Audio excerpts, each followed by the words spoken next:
Marriage counseling pre-divorce attendee Kelly Clarkson says she knew it wasn't going to work. Having a skilled expert who can guide you through choppy waters is incredibly helpful, Clarkson said to Apple Music. Kelly Clarkson's intuition was strong when she recognized her marriage to Brandon Blackstock was ending. In a recent interview with Apple Music's Zane Lowe, the favorite kind of high singer-songwriter discusses going to marriage counseling despite feeling in her head that it wouldn't improve the issue. Clarkson says she doesn't know that there's one moment when she felt better after her divorce from Blackstock in 2020 after nearly 7 years of marriage. In excerpts from the chat that are appearing exclusively on People, it happens gradually. The 41-year-old American Idol veteran referred to a song on her most recent album Chemistry that touches on the subject, and that's what people tell you, too. I mean, it's strange that this album opens with the song Skip This Part. I genuinely asked to skip this section. I literally said to my therapist, and it wasn't even, honestly, we weren't even divorced, Clarkson added. Back then, we weren't divided. When we initially began speaking, it seemed like we were attending marriage counseling. We're trying to figure it out, it said, trying to make it work. I really want to make this happen, but I believe that deep down I already knew that it wouldn't. The singer of Miss Independent remembers hearing people advise her not to worry because the end of her struggles was close at hand. And you say to me, shut up.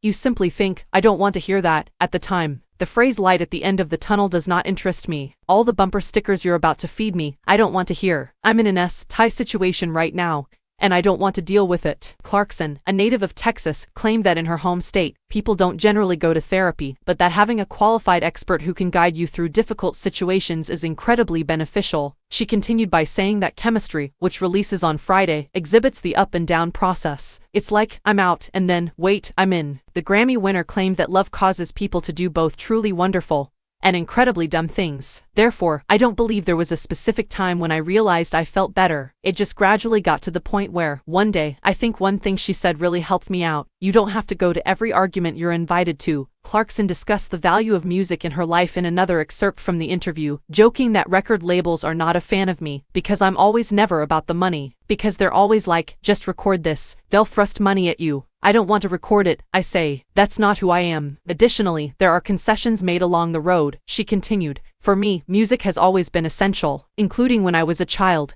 As I previously mentioned, I found it difficult to express or put into words how I was feeling and where I was at when confronting people, and even, if I'm being completely honest, myself. The act of conversing with someone, she said. So, my mom shoved a journal in front of me and was like, if you're not going to talk to me or anybody else, write it down. Clarkson reflected on her upbringing. Thus, it began as poetry before evolving into lyrics. I believe it has therefore always been a requirement for me.